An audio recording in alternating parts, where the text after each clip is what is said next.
Welcome, everybody.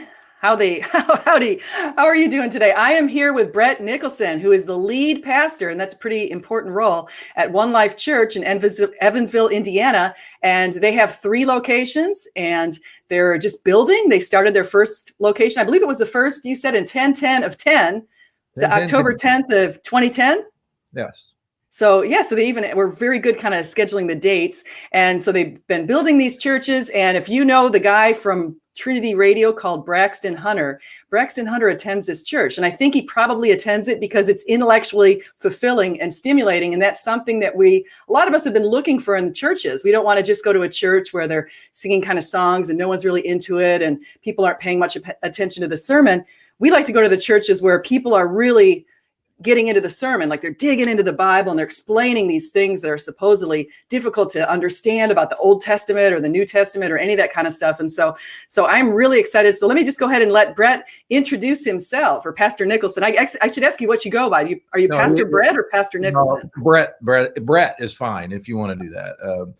But I guess my introduction into this is I am Braxton Hunter's pastor. I mean, that's my claim to fame at this point. That's my calling card, and that's becoming increasingly important because he is kind of expanding his influence, and that is an honor. It's fun that he even cares to come because he is such a sharp guy. So and I'm here in Evansville, and actually a little trivia that Braxton and I live in the same condo complex. I moved into a condo because I'm getting older. He's a younger guy, and he moved in the same condos. We didn't intend it that way, but we live there along with a lot of retired people. I think Braxton is the youngest one there. And so I have that claim to fame as well. But we're in Evansville, Indiana, which is at the very southern border of Indiana. It's right on the Ohio River. And I've been there all my life. I lived out of town a little while to go to school and all that sort of thing. But my wife and I live there with our son. We're almost empty nesters. We're very close. He's going to be leaving in March. He's gone to the Army and all that sort of thing.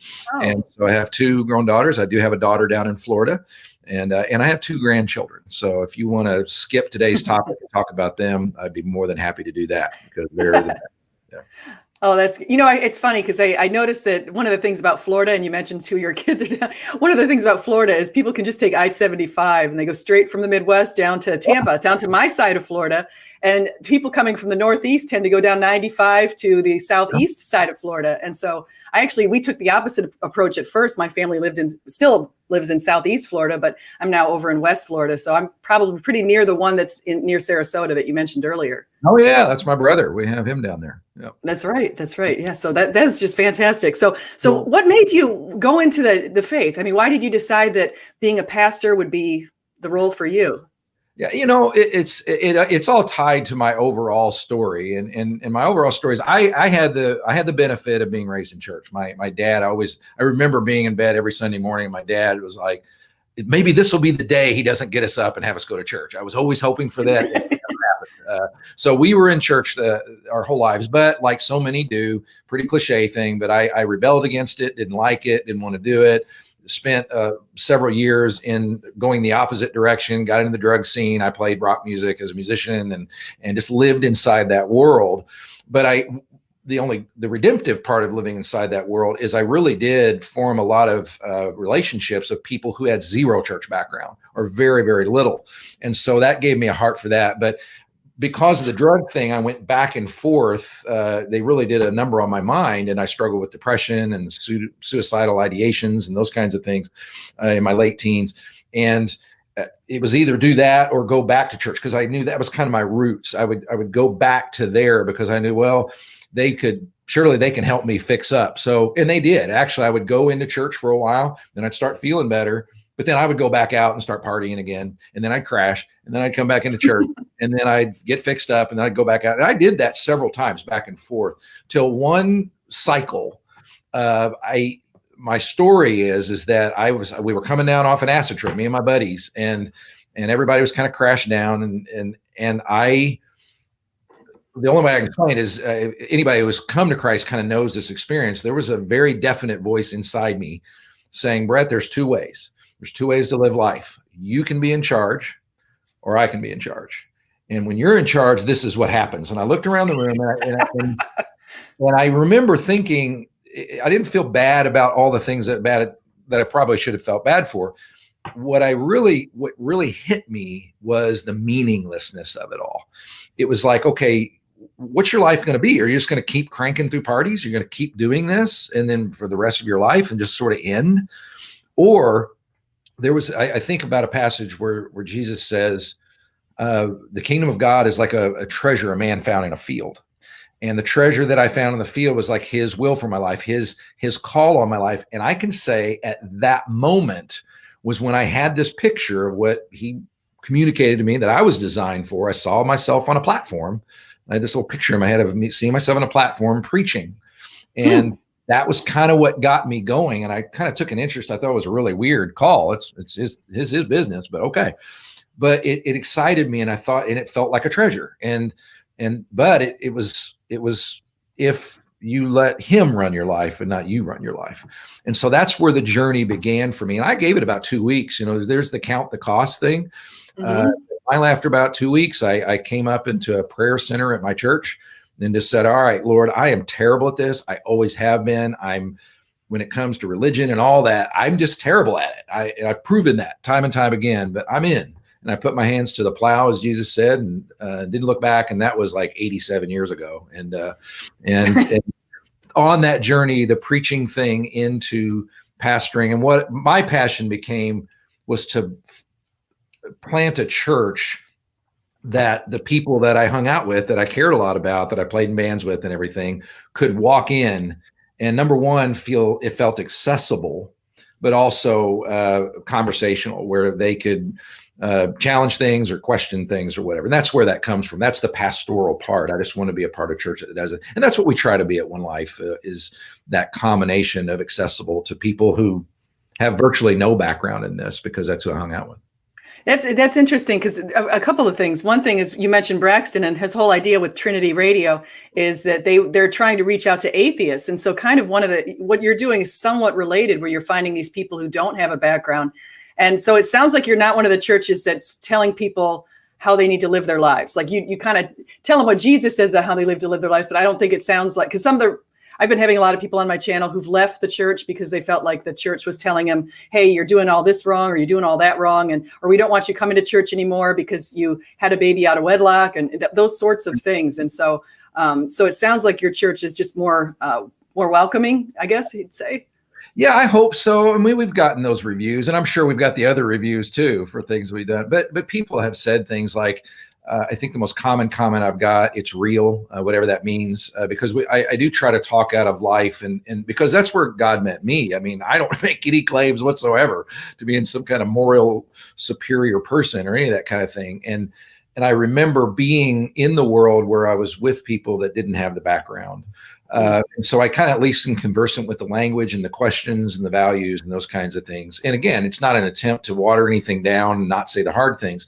It's just sort of backing things up and saying, what's the essence here? The question of what is truth, the question of beliefs and meaninglessness versus meaning. Those things are the things that were important to me that made it all kind of click. And why are the rules even there? Because once you do kind of look at God's word, and he has some of these things, these restrictions or whatever you want to call them, you go, okay, well, that makes sense when you really think about it. And you really think they make sense once you become a parent, but that's an entire different conversation. No, I understand that, because it's funny, because I like the part that you said. It kind of reminds me of C.S. Lewis's "Thy will be done" or "Thy will be done." It was like, so that kind of reminds me of that, because when you do live, even though there are these rules out there, it says, you want to do this, you don't want to do that, and looking, like, I look back on my own life and I say, I wish I would have actually followed the rules way back when, now knowing what I do now, and how I lived in my 20s and my college years and all that kind of stuff. I wish I actually followed the rules, because I think my life would be better now. I just think I would be, I don't know. Maybe I think God uses the broken things to do his work. The way we'd all just be toast. That'd be it. Yeah. I call them, time machine, decisions. There's a few you wish you could go back, get in a time machine, and just adjust that period of your life and make some different decisions. But thankfully, he does redeem the broken without question at all. Yeah. That's what they say. He works in the pits and not the pedestals as much. And so, there you go. Okay. Believe it, I hadn't even heard that one before. Oh, really? Yes. Forever, and I haven't heard that little saying. I need to I use that everyone. I heard that. That's not my own. I made that. I heard that somewhere on Twitter. Somebody said that, so I have to credit it to some anonymous person, unfortunately. Right. I want to say Braxton is in the chat, so he says, "Hey, I know that guy." Great. I commanded him too as his pastor. Yeah. So I just also want to say hi to other people in the chat. So we have John. I saw him a little bit earlier. Cis Prog Man Ad Hoc, Virginia, and Slam RN. That's Susan. So we've got a nice little crew here in the chat. And so, guys, thank you for coming in. And what we're going to talk about a little bit today that I think you'll be pretty interested in is we're going to talk about what is the truth. Like, what is the truth? And it's so funny because Pontius Pilate, when he had confronted Jesus, and Jesus was trying to, share with him a little bit about himself and let him know that this kingdom is not his kingdom was different. He, blah, blah, blah. And this world is not his or something like that. He didn't say it quite like that. I'm messing it up. But he did say that he had Pontius Pilate walking away and saying, what is truth? And so I just kind of like that. And it was also, Pontius knew there was something about Jesus because his wife had this dream before he faced Jesus. And she said, don't have anything to do with that man. And so, because she knew that she could tell in the dream that he had some import. So I just wanted, before we go and talked about this, I want to say, Trinity, thank you so much for Super Chat. He says, I love Bret. He brings in people like Mike Licona. Did you really? Yes. And that was, Braxton was able to make us the connection. We brought him in. It's been a couple of years now, but he did a wonderful job. I got to drive him around, and he did several things for us. He talked to our students, and he talked to our church. We did a Saturday thing with a big conference and all that. Yeah. One of the things that really came up was I had already loved his monster book on the resurrection, and I had read it. And so he had become a hero through that. And then when Braxton and I reconnected and he mentioned he knew Mike Licona, I was like this, this fan. I was like, I was like a little kid. You know Mike Licona? Are you kidding me? So he was able to make the connection. So we did have that. Oh, that's great. Was that the book? Are you talking about the book with Habermas, or are you talking about a different book? The historiographical approach. It's the big dissertation book, the 700-page thing. Wow, I'll need to get that. I haven't read that one yet. I thought if somebody wrote 700 pages on the resurrection, I have to read this, and it's kind of like N.T. Wright's thing. Those two together pretty much covers all the bases, I think. Yeah. Oh, N.T. Wright is great too. Actually, I have to say there's so many really good people out there right now giving so much information that I feel like Christianity is having somewhat of a renaissance, because if we go back to when I grew up many, many moons ago, I don't recall having all of these books and this information and all of these people out there. And now that we have the internet and social media and all the platforms to share the good news, really it's beautiful. And all of these great books are coming out, and people are doing some deep work. So it's not just like, a Sunday school mom or something like that saying, hey, I'm going to write a book on my devotionals. Instead, you have a lot of people writing really heady intellectual stuff on issues like the resurrection. And so do you think we have enough proof of the resurrection? Well, obviously. Yeah, so wouldn't it be awkward if I said no, not really? I'm just absolutely, because I think that first of all, I always start in the place of one of the things I love about the Bible and I love about the topic of the resurrection is Paul's. If this didn't happen, this whole thing's in vain. I love that statement. I love that thought because it just throws the cards on the table, and so. That it's an all or nothing thing, which I repeat to my church all the time. We're wasting our time being here. This is dumb if this didn't happen. So then when you read that, and then I love Michael Licona's saying that he brings out a lot, that if the resurrection happened, then Christianity is true, period. You've got it covered, and it kind of branches out from there.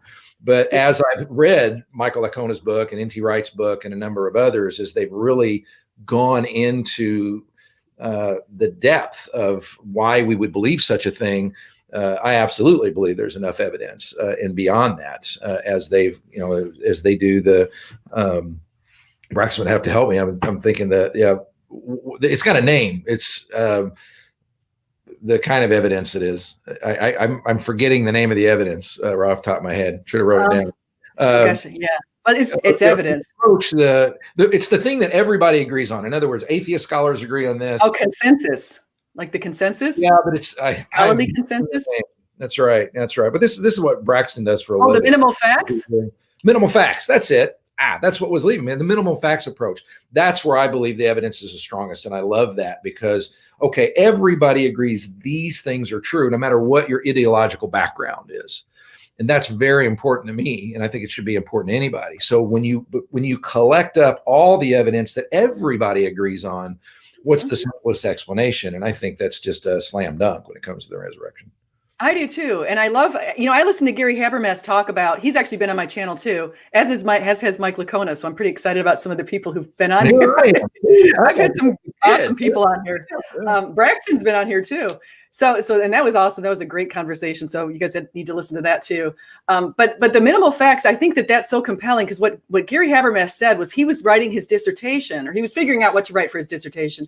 And he talked to his committee and he said, okay, I'm going to go out there and give some information on, did the resurrection occur? Do we have enough evidence? And they threw him a sidekick. They basically said, well, guess what? We don't want you to use the Bible or the church documents. You have to go out and find some secular evidence. And he probably was like, oh no. Right.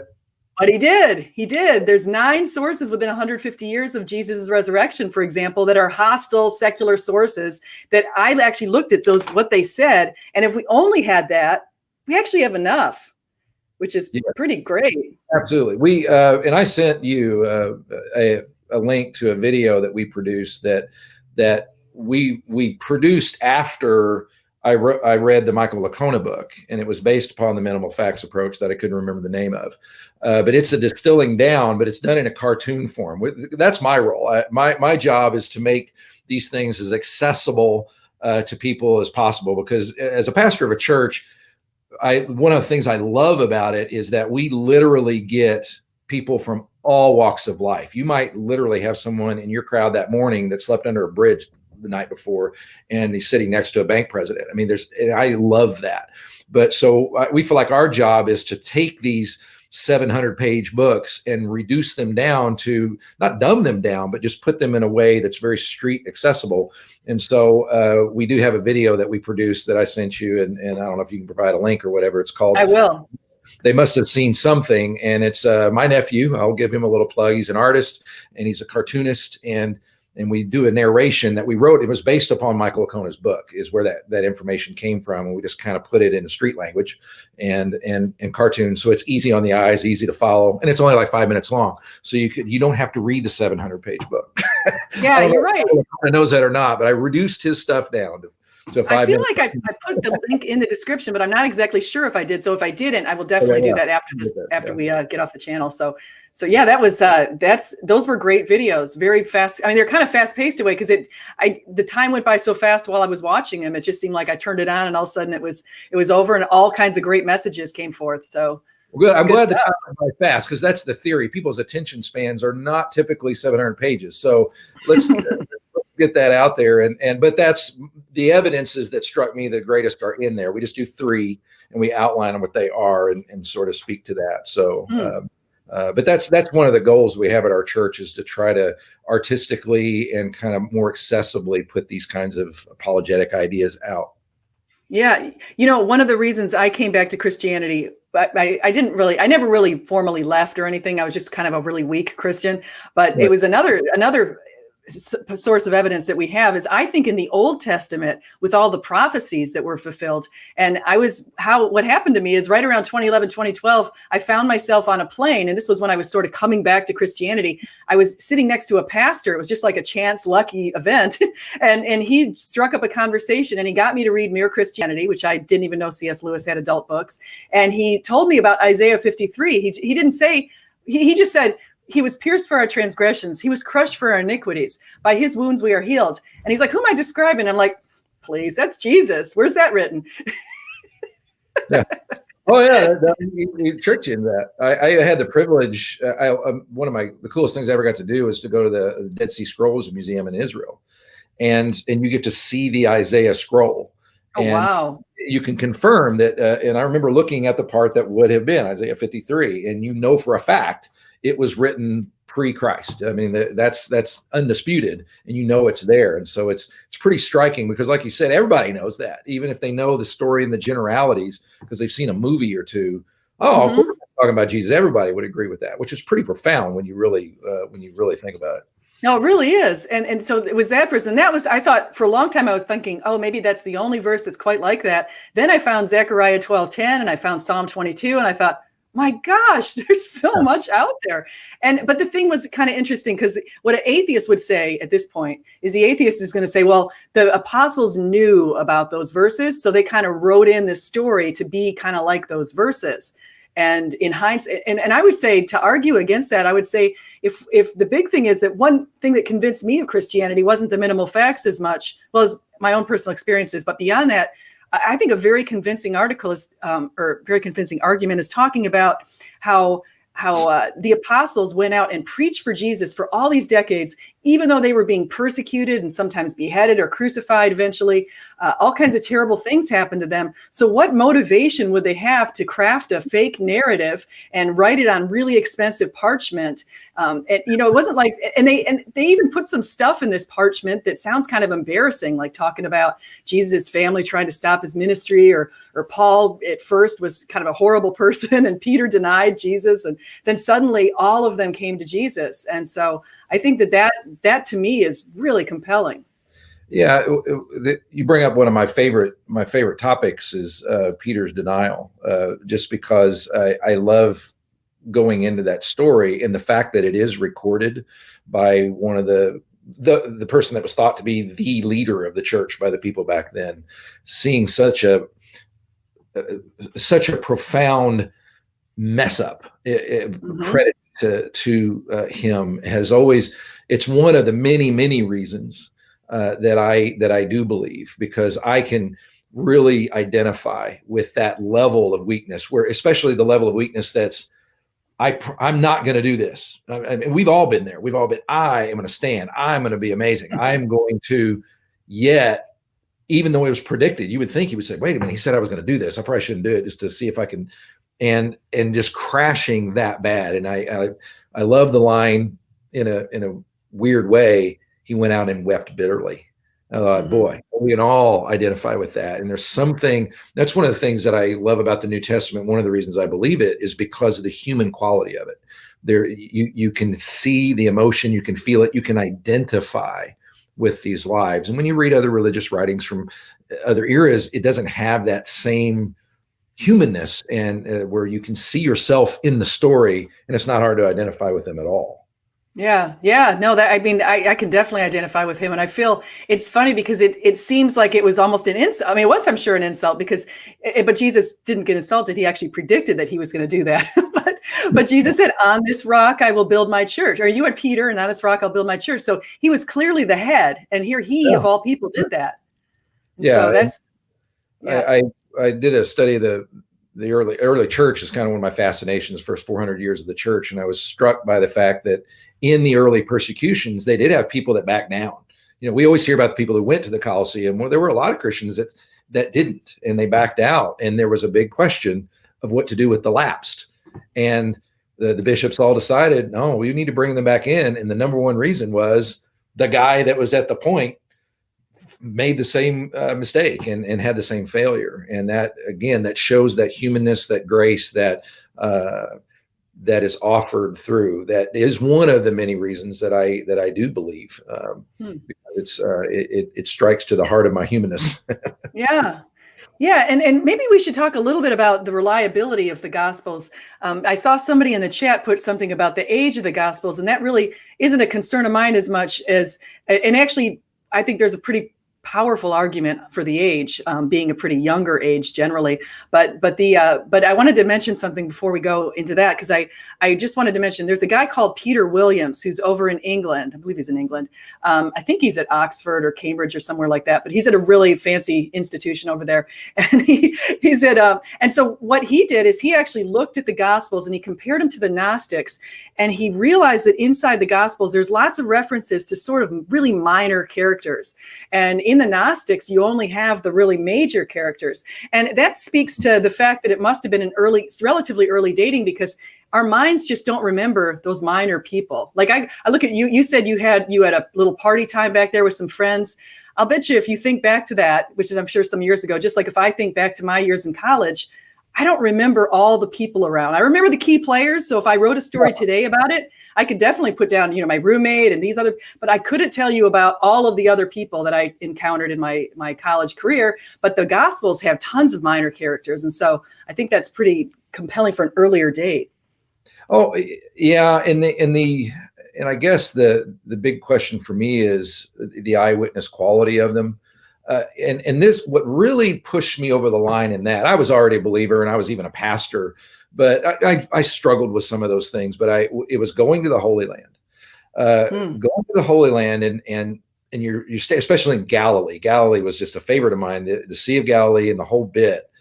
When you actually see that, even now, that whoever wrote the Gospels was an eyewitness. It's just, it's obvious because of the details, because of the terrain, because of it's like you can stand on the edge of the lake and go, whoever was writing this stuff, and it flows out naturally of who they are. And we were all commenting on that. This wasn't something we're trying to strain to do. It's just when you stand there, it's abundantly obvious. And I think that's critical because when I was in school back in the day, and I don't think this is really that much going on in colleges anymore. I don't know what they're teaching, but we were the doubting side of theology was what leaned towards a later Greek writers and all this sort of business. But after I left, my understanding is that there were Hebrew writers and Jewish scholars that were saying, no, there's no way that a later Greek writer could have communicated these ideas because it reflects so much of an understanding of first century Judaism down to the terrain, that's why you can have cultural background studies. Craig Keener's work I absolutely love, and I'll recommend that too, that you can go so in depth with Jesus' nuances of his parables. One of the best classes I ever took in my life in grad school was called The Parables of Jesus. And it was a guy that studied at Hebrew University in Israel. And when you look at them from a first century Jewish perspective, the story of the Good Samaritan is profound on its own. But when you get into how the original audience would have heard that parable and the nuances involved in it and the scandal that it was and how compelling it would have been, there's no way later writers would have even had the capability of doing that. They wouldn't have that level of understanding. And so I think that's worth taking into account whenever you wonder about when were they written and how far away.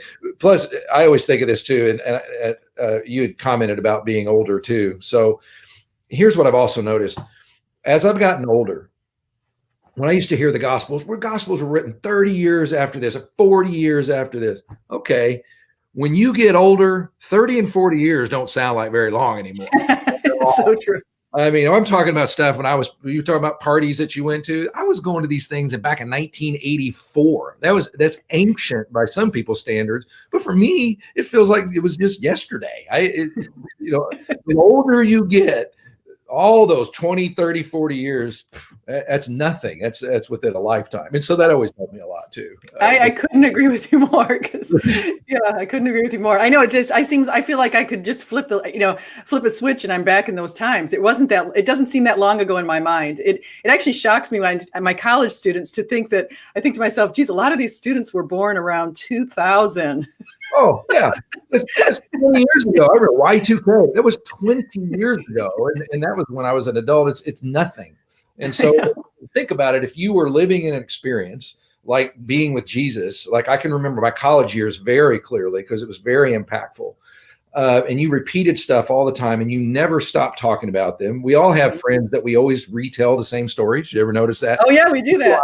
Every time I get with my family, we always tell the same stories over and over and over again. Well, 30 years doesn't do anything. 40 years doesn't do it. The stories are still the same. Everybody remembers them because they were impactful. So I've never struggled very deeply with this idea that the New Testament somehow is this distant thing. I don't think it comes across that way. I don't think it, and even if it was 30 or 40 years later, on a human scale, that's nothing. Yeah, I couldn't agree with you more. And besides that, we also have, 1 Corinthians 15, even people like Bart Ehrman agree that that's really early. And so if that was all we had that one little fragment of 1 Corinthians 15, I'm thinking we're pretty good. And that's within 3 to 5 years, or maybe, somewhere between 0 and 5 years or whatever it is, but it's an early creed. That's in our cartoon because that's one of my favorite 1 Corinthians 15 is actually, if I had to pick a favorite chapter, that would be it. It's between that and Colossians chapter 1. That what they say is an ancient creed, and they've got reasons to believe it goes all the way back to within 2 or 3 years of Jesus being on earth. The earliest thing, I said that in a funeral the other day, because when I go out to the cemetery to officiate funerals and burials, I tell people that. I'm about to read from the earliest known Christian document that this goes back as early as you can get. This is what Christians believed from the very beginning without question. And he was seen by witnesses and all that, because I think that's just profound. And it's also in the cartoon that we made. Yeah. So you guys have got to watch the cartoon, but not yet. Just wait till after we get off. We like to keep you around, but definitely watch that. I'm trying to pump my nephew's cartoon work. I think that's great. I wish I had that talent. So it's always nice when you can capitalize on your relatives' talents too. Exactly. That's right. Yeah. He did it for a meal at Wendy's too, by the way. He didn't work that cheap anymore, but I got him when he was on his way up. Oh, that's interesting. So what do you think is your favorite? Now you mentioned your favorite, outside of the Gospels, but if you had to pick of the 4 Gospels, which one do you think if somebody said to you, they're kind of a weak Christian, or they're not sure if they should even follow Christianity, which one of the Gospels would you recommend? Do you have that's a really interesting question. That's really hard. Right now we're studying Luke in our church. So my favorite's Luke today. I did 2.5 years on Mark. It's been several years ago, and that was extremely impactful for me. So I might send someone to Mark. I know John is the answer that most people you're supposed to give or something, but I don't know that I wouldn't do Mark, because they do, and there's a lot of credible evidence to say that it's Mark listening to Peter and getting down, and it's more short form. It moves along quick. It has from what I remember when I studied it, there's this really deep human quality to it, and you can hear Peter's voice. Like, for instance, the other Gospels at the Transfiguration, they say his clothes were as white as lightning. Well, Mark says they were whiter than anybody could bleach them. Yeah, that's right. For me, that sounds like somebody like a Peter. Oh man, we're talking white here. We're talking bleach. The other gospel writers are like, okay, let's use some different language to describe this thing. So there's this human quality, and again from Peter, who knew what it was like to stumble. I would probably point them there if I was forced to pick. Yeah, that's interesting, because I don't think anyone said Mark to me when I've asked that question. So I think that's interesting. You know why I like that you pick that, though, is because here's why I like why you pick that. A lot of the atheists or the agnostics, people like Bart Ehrman, have tried to put out this idea that, okay, if Mark was written first, then the other Gospels each tried to sort of embellish upon Mark. And so they'll try to say that Mark doesn't give us enough evidence for Jesus's resurrection. And because the last chapters after Mark 16:8 might have been written later. We're not sure exactly, but they could have been added on later. And so I went and I looked at Mark 16, what we have up to Mark 16:8, and I was like, well, yeah, but the angel said, he's not here. He's risen. And it was not even that, but also Mark 14:62. There's a very clear thing. And you will see the Son of Man sitting at the right hand of the Mighty One and coming in the clouds of heaven. That's what got him crucified, telling the Pharisees that. They knew he was referencing Daniel 7 and the Messiah. And so I think Mark gives us enough. He knew it was a Messiah. So and that's why, and I guess you forced me to pick. Right now I'm in Luke, and I think it's amazing. But it is sort of this cut and dry, simple thing that you can hear Peter's voice in, and they think he was literally writing it off of Peter's preaching. So it wasn't even intended originally as a written thing. And I love the raw quality of that, I think. And it does, because I was always raised to believe, not raised to believe, that's maybe not the best way to say it, that the real divine claims are in John. They are embellished. But like you were saying, when you read Mark, which we all agree is the earliest, it's the most raw, those claims are in there big time. There's no question that who Jesus self-identifies as you look through how he acts, what he does, the stories that it tells about him, and the claims that he makes. They're in Mark. They're in the earliest documents. So I guess that's why I lean that way, especially for the modern world, because we all agree it's earliest. We all agree it's the raw one. Just taking that into account, it's kind of like a minimal facts approach. Just do Mark and you're good. Plus, it's shorter read too. Yeah. Yeah, yeah, that's true. My attention span thing. Isn't that terrible? Well, there's a lot of people like that these days with all the technology, and you gotta grab their attention. And Mark is, like you said, it's like he tried to get the newsletter out real quick before everybody else had put down. Next and the next, he kind of keeps, and they say he's rushing towards the crucifixion and resurrection during the whole thing. So it's around Christmas time right now. So I'm really excited because I know this time is very busy time for pastors. And so I'm very much appreciative that you were willing to come on my channel. But I wanted to ask you, what kind of a message do you typically give right around Christmas time to your crowd? Or what are you thinking about? Have you figured out your sermon for this Christmas? Yeah, well, and we do a pre-tape thing. So I do a live, but we do a pre-tape every Thursday so we can do evaluation. And I have my team evaluate me and tell me that's good, that's not, and all that sort of thing. So so I did it yesterday. And this one was pretty simple on the year. We did a series called Merry Christmas Anyway because of 2020. And so we've been in Luke. And so I did go back to Luke. And typically my two loves theologically are the incarnation and the resurrection. I will say that. So every Christmas, I'm all about the resurrection or the incarnation, God becoming man and revealing himself in Christ and the nuance of that and the beauty of that. So I try to park there. This one's a little different in that I went to the shepherds again, the shepherds standing in the field by night, and that whole thing, which everybody's heard million times. That's the big challenge being a preacher. You're revisiting that story. But this year this is an announcement from the other world that I bring good news, great joy for all the people is where I'm going to focus in. That an angel is making an announcement, and he's an angel means messenger, a messenger from the other dimension. And especially going through kind of a dark and disappointing and hard, frustrating year. Good news, great joy. And I looked that up, and it's megas, great joy. That's for all the people. That's accessible to everybody. And then they go for the sign, and it's just the whole thing. It's delivered to shepherds. I just that makes it accessible to everybody. The sign is a baby laying in a feeding trough, so that shows that it's for peasants all the way up to everybody else. No matter who you are or where you are, you have access to this good news of great joy. So I'm going to focus in on that because I think people need encouragement. Yeah, they do. They do. Year of, It's been painful.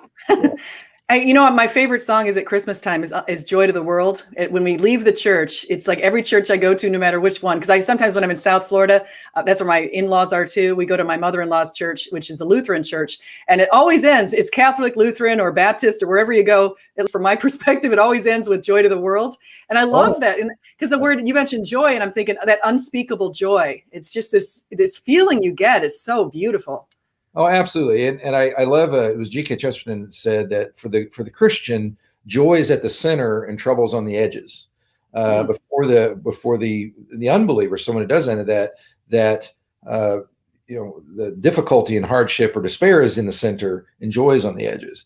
And what he means by that is, that if what that angel said was really true, that means that no matter how dark things are, there is a root and a ground for joy. It's not me coming up with my own optimism.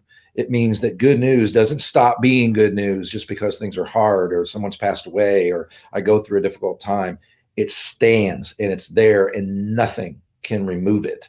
And that's why there's joy. And so it's from another source. And I think that's incredibly important, especially as you get older and you face all the challenges of life and death and everything else. Knowing that's a transcendent reality is just amazing. Oh, it is. Yeah. And I'm just thinking about, speaking of joy, and the apostles, when they were preaching for Jesus, they kept getting thrown into the clink. They kept getting thrown into prison. And every time they did, it was funny because you'd see them, they'd be in there and sometimes the doors would break open or an earthquake happened. Somehow they'd get out. But sometimes they would be in there and they would be singing songs of joy, and then the prison guards would end up getting converted to Christianity because they'd hear that, like, what are these guys? Who does this in the prison? Yeah. And so respond to that. And I've had the privilege of traveling internationally and seeing some of the underground things in places where that kind of thing still happens. And that's not contrived. That's a real thing that still happens around the world with people who are undergoing terrible for them in this world. There's not a lot of reward for being a Christian. But that's still a real thing. So the book of Acts is not like this distant unheard of kind of reality from the Bible. It's something that's a Mhm. present reality in many people's lives. So where have you traveled that you found, or where have you seen that kind of thing? Because I know Nigeria, Egypt, China, India.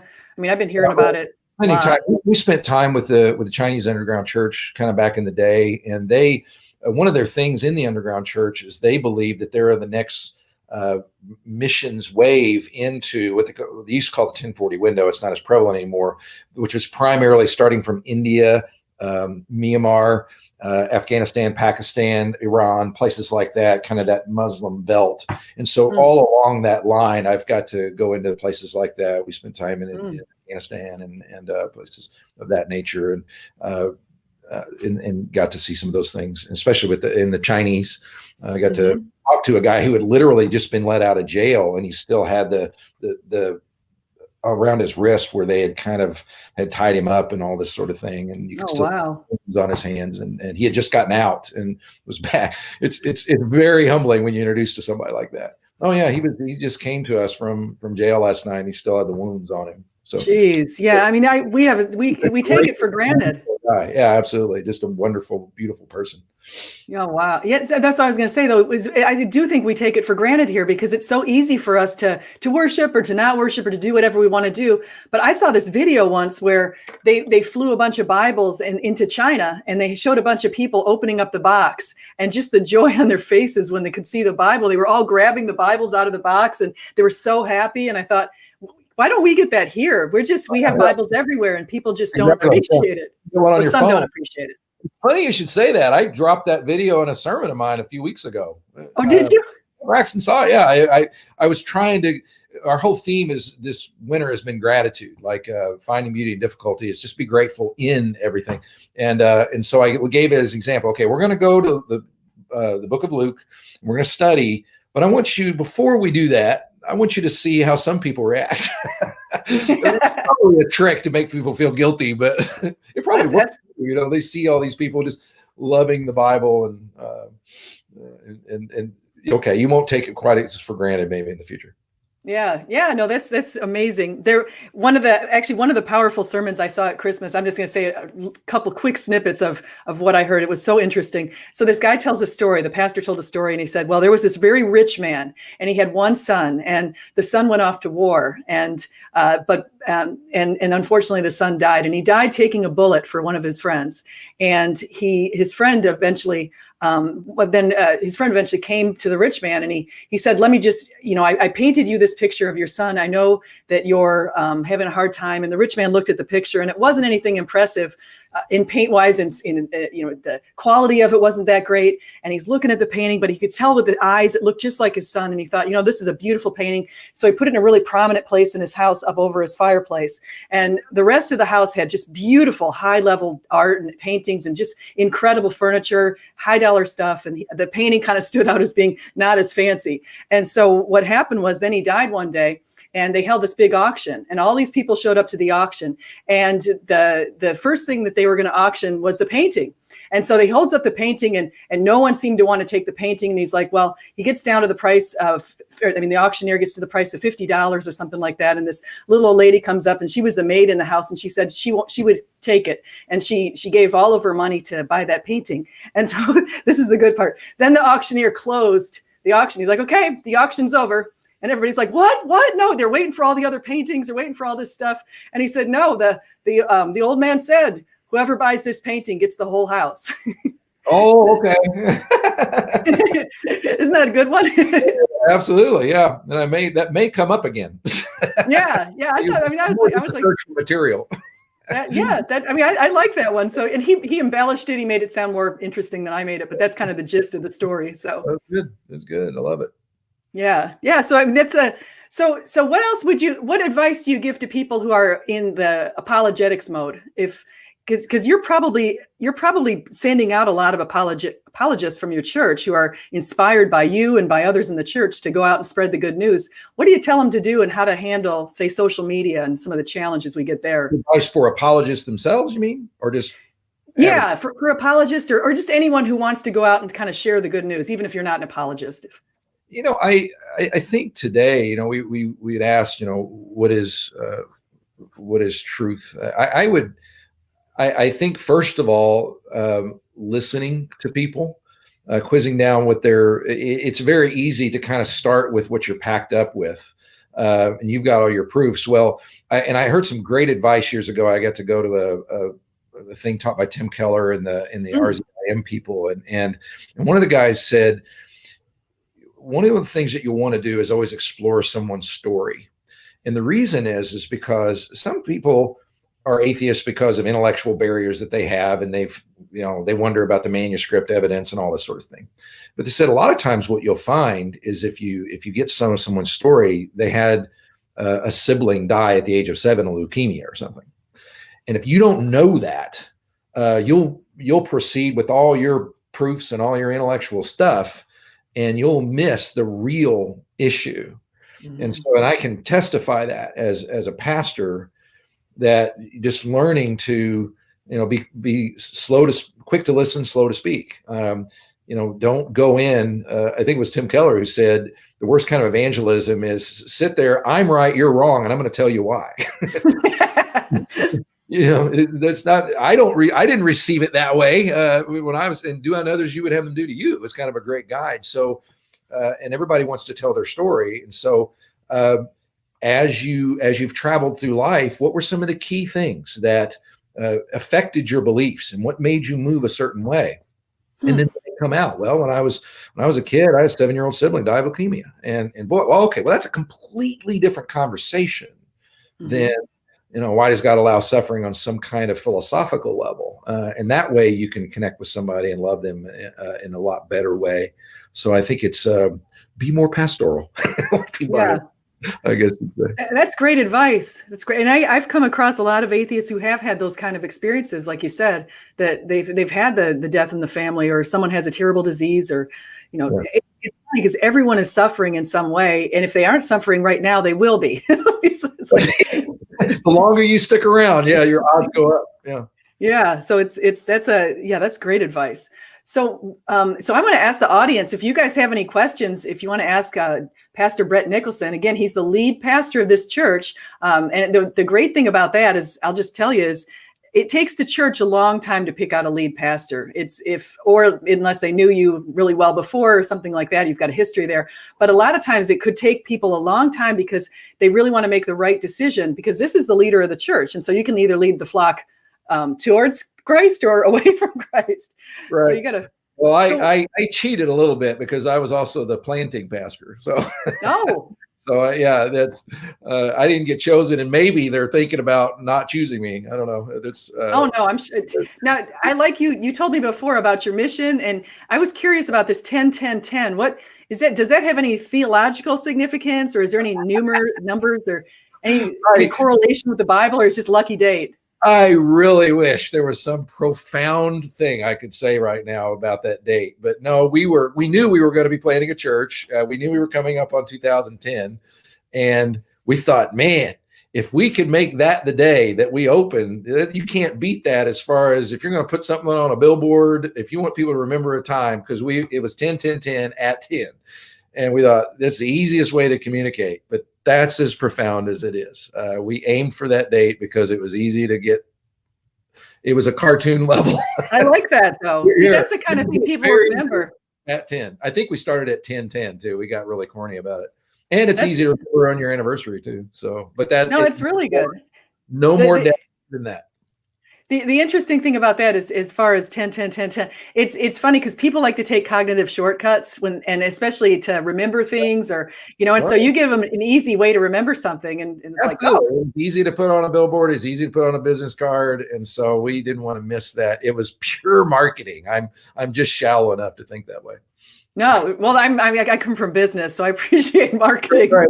Yes. I'm not above marketing. I'm not. I will admit. No, you got to do that. You got to get the word out. So, what do you guys do to get the word out? What are you doing right now to get the word out so that people go out and maybe bring their friends and family or other people into your church this Christmas? Yeah, this is another Colorism. He coached that if you talk to, even if you know you don't have any believers in the room, if you talk as if you do, people naturally know. People naturally and instinctively know I can bring my unbelieving friend, and the way he's talking is going to connect with them. And so that's been kind of the philosophy of we're very open about it. Say, hey, we call it our explorer grid. We name people who are unbelievers explorers. You're exploring the Christian faith. Hey, welcome. Every week we say welcome. If you're exploring today, you're not used to church, here's what's going to happen. We do that little speech. And so we always run what we say and do through the grid of that person that may not be a believer. And I remind people of this.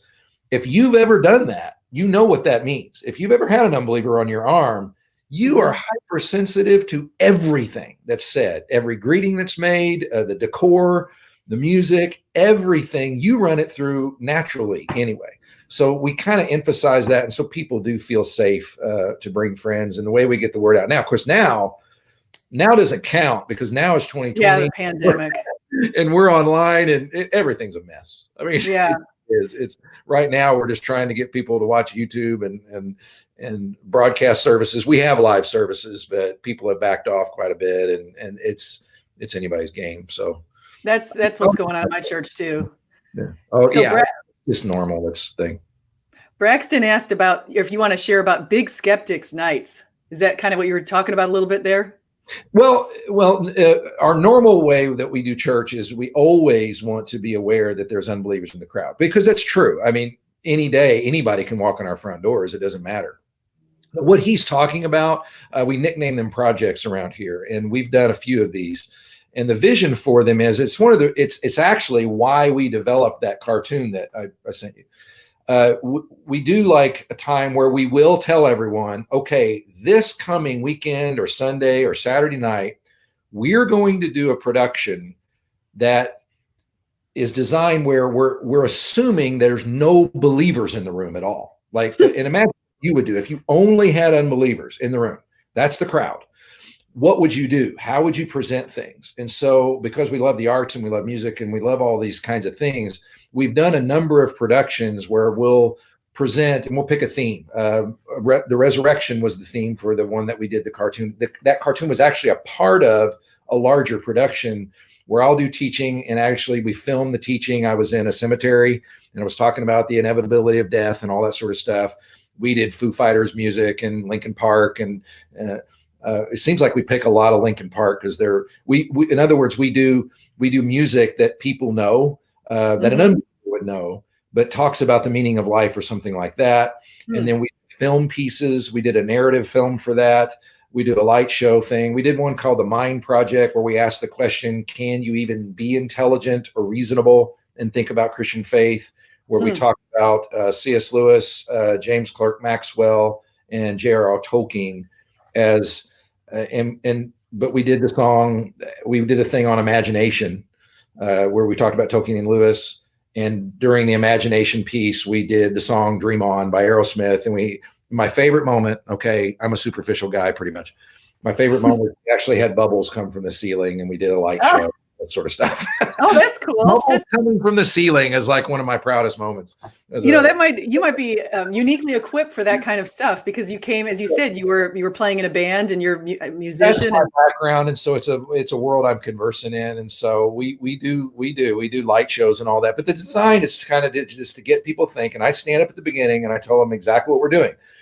We believe this stuff.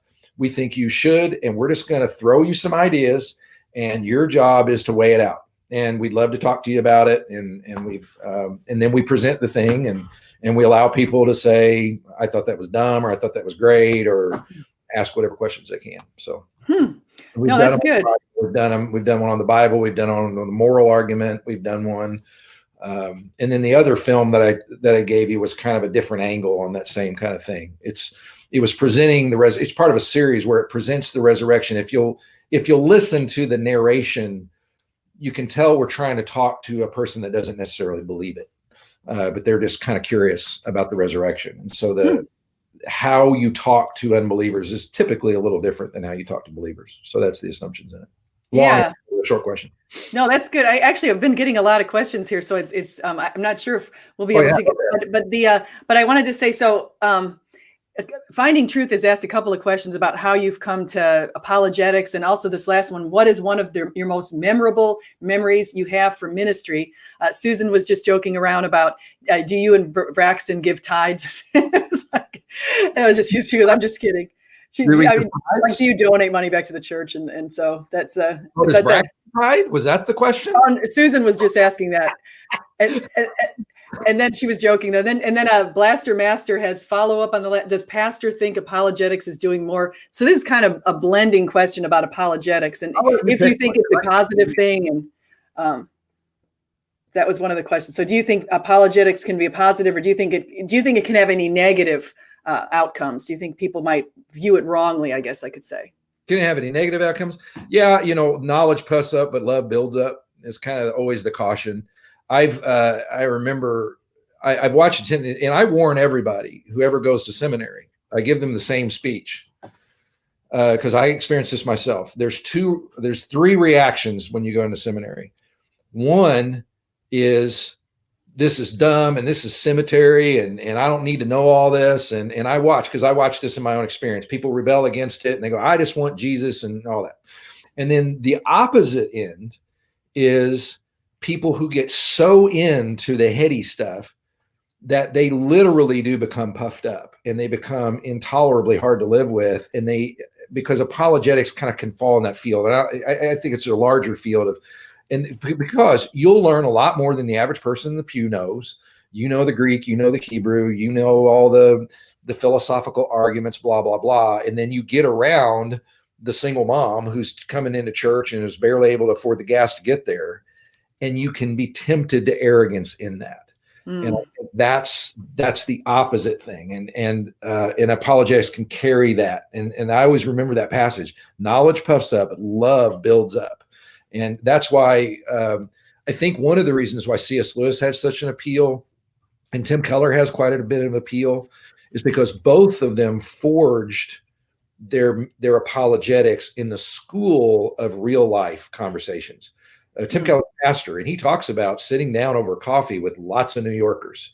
And so he has this quality to him that's there's a love. He doesn't come across as arrogant. He doesn't come across as a know-it-all. He comes across as someone that, Paul said, be humble, show true humility to all men, because we too at one time were foolish and disobedient, deceived, and enslaved by all kinds of passions and pleasures.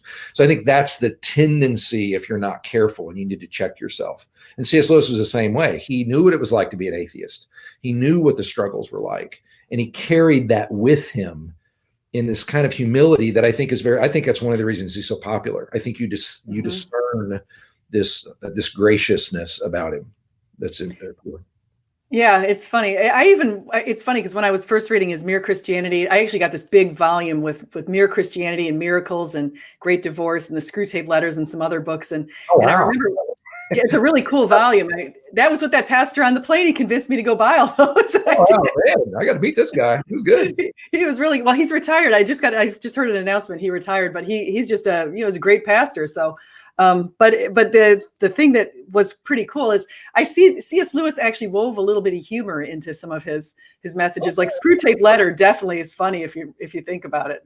Oh, it is. And if you've never done this is something, have you ever heard the John Cleese reading of the Screwtape Letters? Oh, I haven't heard. I didn't even know he did that. Audio out there. I think you can get it on YouTube. John Cleese of Monty Python reads the Screwtape Letters, and it's fabulous. Oh my gosh. It takes that humor and it delivers it. And if you haven't heard Screwtape Letters in a while, as an audiobook, yeah, he did a narration. So, but you're definitely going to listen to that. It's funny. He's got some great stuff. G.K. Chesterton is one of my heroes, and I've read lines of his books that I'm literally laughing out loud. He's hysterical. Yeah. Yeah. See, I think if you can weave, and people try to say that one of the things that we don't have in the Gospels or anything is they never said Jesus smiled or Jesus laughed. Or Jesus was cracking jokes. Like it's always, it's funny because I think to myself, where do we all get this sense of humor? Well, clearly God has a sense of humor. And the more I've read the Gospels, and as I'm going through the Gospel of Luke, I think our understanding is just off, because when you really do the cultural background studies and you listen with he actually did.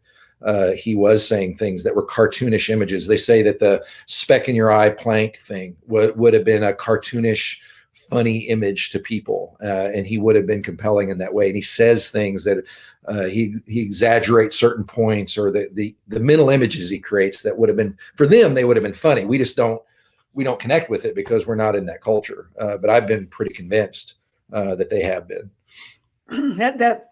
Excuse me. That's a great point, because the whole idea of context, it's hard to understand a context that's so distant from us.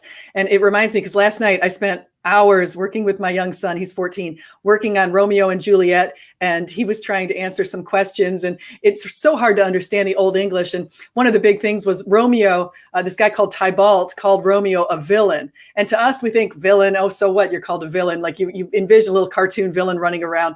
But that was a huge insult back then. And my son said, that is just the worst thing. My teacher said that was the worst you could be called. And I was, oh, really? Yeah.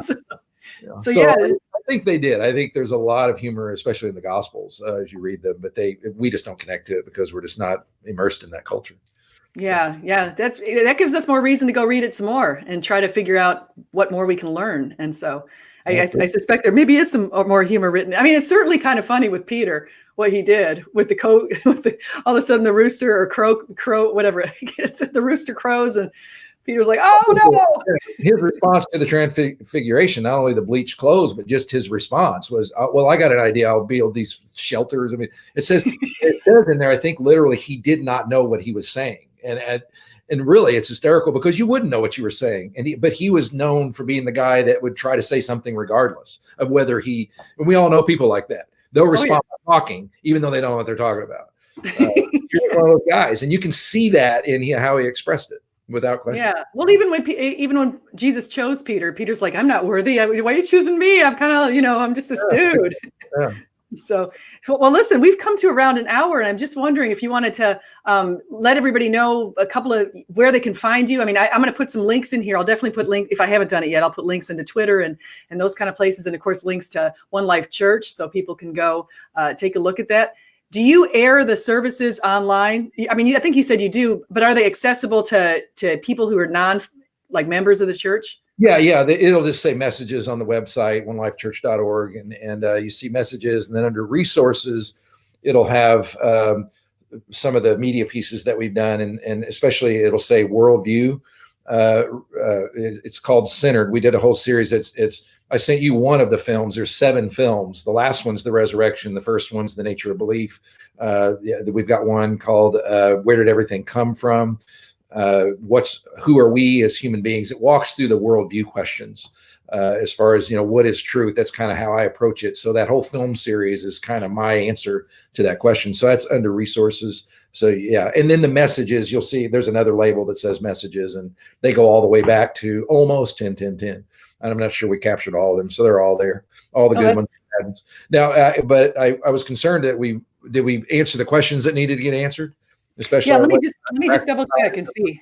I just want to be good with your time. So I did have, let me just see here. I'm flipping through. Yes, I will go ahead and give Finding Truth. I think that's Santi, if I'm not mistaken. I didn't know. I'm on StreamYard now, so I can't actually wrench anybody, but talking about a wrench. Craig Reed says the wrench is pure power. Let's see here. Hold on one second. A couple comments here. Darren Plies says Braxton has the good head and heart balance, in my opinion, and I appreciate him for that. So I think that's nice. Absolutely, that is true, and I should have used him as an example instead of Tim Keller. Tim Keller's a good example, though, too. He writes a lot of great stuff. Yeah, but Braxton, that is very true. That's one of the things I love about Braxton. I will agree with that statement. Yeah. So but it's because of all the fine pastoring he's received. Yeah, you got to respect the teacher. That's my claim to fame now. So hey, I taught him everything. Yeah. No, that's good. So Finding Truth, I think that's Santi, if I'm not mistaken, and he says, "What is one of the most memorable memories that you have had from the ministry?" One of the most memorable memories. Wow. That's it should be whatever leaps to my mind. I'll just go with the very first one that came to my mind. There's zillions of them, but I talked about going to Central Asia, in a country that's very, very difficult to reach. And we had been quite a journey just getting into this country. And I met a believer there. And I don't know what everybody feels about this kind of stuff, but we had been days trying to get into this country. It was when it was war torn. It was really hard to get in, and we finally made it, and we got there. And I met this believing guy, and I just really had the strong sense that God wanted me to say to him, we've come this way to tell you that God sees you, that he loves you, and he sees what you do here and what you go through here. You need to know that. And I don't go around giving stuff like that. Trust me, that's not my deal. But I was sitting in this corner, I just felt like I've got to tell this guy this. And so I did. I just walked up to him. He spoke English, thankfully, and bless his heart, I put his hand on him. He literally he went to his knees on the floor, and he just started weeping. Just wow, weeping. And it was one of the most precious moments I had ever been a part of, just because it was really true. I mean, here was someone who was going through just things we don't even imagine, this war-torn place, and it was cold, and there was very little heat, and all the rest. And just to be able to tell him, God sees you because you go through this. You need to know that. And it obviously landed. That was a really, really cool thing. So yeah. I just feel like, especially Christmas time, when some of us, maybe aren't struggling nearly as much as the rest of the world. I mean, the world is. It's funny because I saw this thing by, who was it, Jordan Peterson. He was talking about the top 1%. And so in the United States, we think of the top 1% as anyone who makes maybe over 660,000 or something like that. But actually, if you look at our income relative to the rest of the world, if you're making over 30,000, you're in the top 1% of the world, which is a pretty interesting statement when you think about that. Because a lot of people in the US think, oh, I'm just at poverty level, practically making 30,000 a year. And so right. We really level, most of us have microwaves and couches and TVs and all those things, and so we're not living in huts or that sort of stuff. So no, we really have it great. I don't know. I hope I got to everybody's questions. I think I did. I kind of combined a couple of them because a couple of them had asked about you in apologetics. Right, yeah, I think rip anybody off or look like a chicken. I didn't want to. Yeah, no, you got that. You got that pretty good. You guys throw if you have your hardest question, but I think we got a lot of that kind of thing. And we talked about a lot of great things today. So if any of you joined a little bit later today, you'll want to go back and watch this from the beginning, because we talked about the resurrection, evidence, minimal facts. We talked about maybe some non-standard arguments for Christianity. And so what would be your final words to tell people if they're doubting, if they're having a really bad time this Christmas, maybe it's the first year that they're going to be without a loved one that they had with them last year or something like that. How would you go about sort of bringing the good news to them, or just the idea that there could be joy out there? There is a truth. For me, it's always been about, I have to quote G.K. Chesterton here. He said, doubt your doubts. Because one of the things that often happens is we go through a hard time and we wonder, and we sort of beat up on the Christian faith. But a kind of an antidote to that is we consider that a win for something like atheism or unbelief. Well, it's not necessarily, because atheism presents a view of reality too that is a lot more bleak and a lot more despairing, because it ultimately does mean, the implications of it are, everything is material. Everything was made from atoms and molecules, and the essence of life is accidental, and all that whole pathway, and that is despairing and leaves you with nothing. Whereas the Christian faith, the centerpiece is relationship, is at the core of the universe, and with a triune God who loves and is love, and love is the greatest thing, and relationship is the greatest thing, and he's given these promises. So always remember that overall view of the world, and then it's sealed. And that's why I'll promote the film that we did called "Is There Hope?"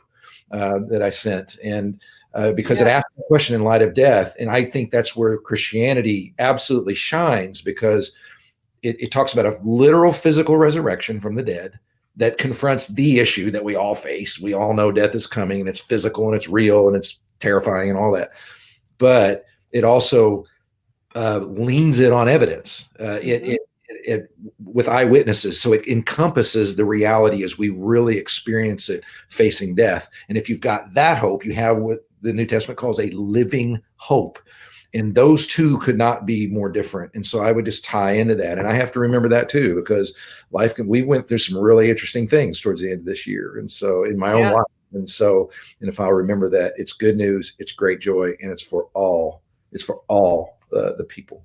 Yeah, that's awesome. And I know that you said you've been in funerals, kind of, I think you said even lately, or cemeteries or places like that, where you find these people and they're a lot of times in a state of shock or a state of anger or something like that. And our pastor has always said that that's where things are made. That's where things happen. You either the person's going to come towards closer to God, or they're going to go farther away. I mean, that's like the splitting point where he says that's when he's really doing his real work.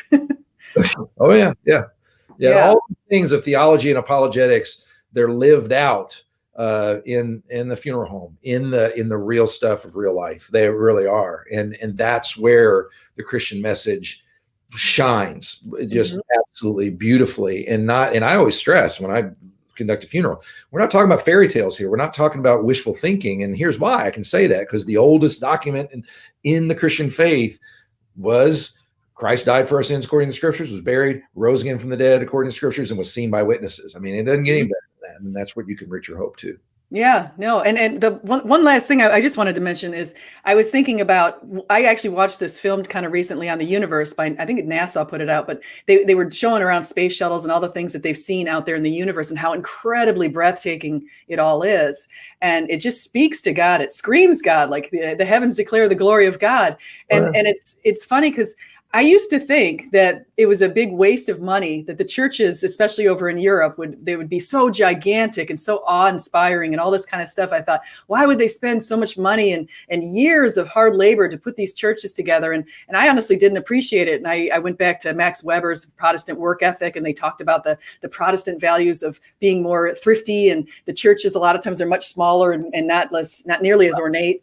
And I go to the Piazza Duomo over in Italy, and I lost it. I walked into that church and it was so breathtaking. And I thought to myself, this is where the unbeliever needs to go into some of those kinds of churches, just to get that sense of awe, because that's really our relationship with God in some way.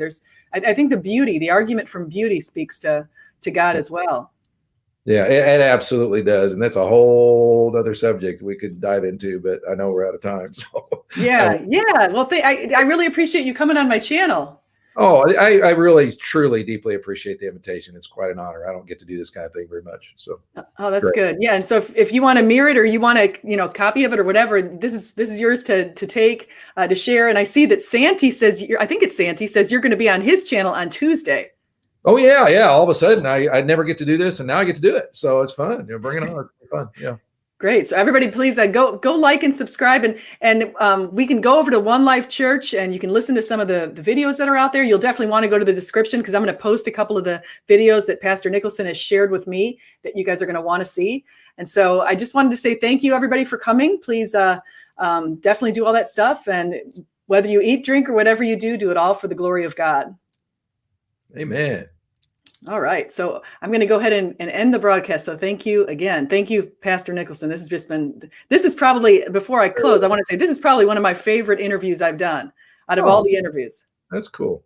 So yeah, because you have just a lot of knowledge and insight and stuff that I hadn't thought about. So I like that. So we're fine. Well, you're good at what you do. So well, thank you. So here we go. Okay. I'm going to end the broadcast.